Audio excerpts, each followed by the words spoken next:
Okay, and if you flip the page to example 2 on page 164, this is going to do what we just did on the previous page, but it's going to tie back to some things we knew from the previous lesson. So, look at this one right here. Looks kind of intimidating. 2 to the 4th times 2 to the negative 4th. Well, look at the bases. They're the same, 2 and 2.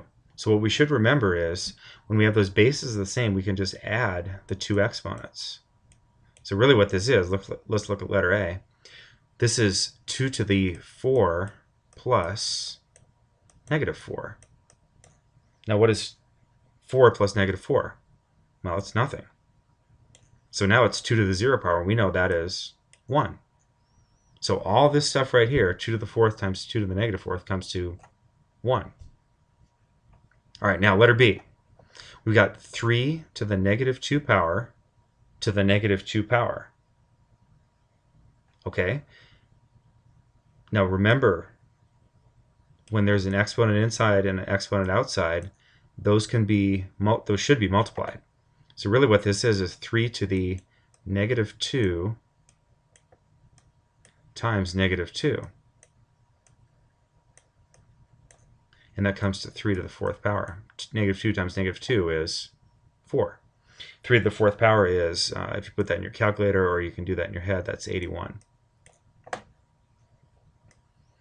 And finally, letter C. Well, we've got a negative 2 here. There's a couple ways we can do this, but let's try this way. We know what this is going to do is force us to use the reciprocal property, or the negative exponent makes us use reciprocals. So we're going to write this as a reciprocal. Remember, all this stuff right here, any number can be written as itself over 1. So to do the reciprocal, the 1 now goes on top, and we're going to be writing, let's keep the parentheses there, negative 2 times 3. But instead of negative 2 power, we're going to just use the square. Okay, next. Now we're going to apply this square to this negative 2 and to the negative 3. Let's keep the 1 right there. And we're going to take the negative 2 and we're going to square it. And then we're going to take the, let's put times there. Let's take the 3 and square it. Okay, here's what we know. Negative 2 times negative 2 is positive 4. 3 squared is 9.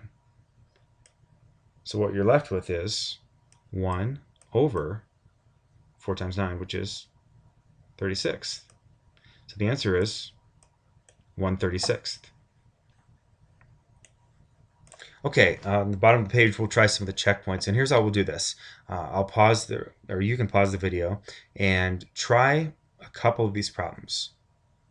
If you're still struggling a little bit, I think 5 and maybe 7 might be a good way to go. If you're feeling really good about this, I'd just go with 6 and 7. So go ahead and pause the video and then I'll show the answers. And here's the answers. For number 5, you should have gotten 1. For number 6, you should have gotten a positive 16. And then number 7 comes to a positive 1 over 81. If you struggle with those, and you, especially if you did number 7 and struggle with that, please let me know.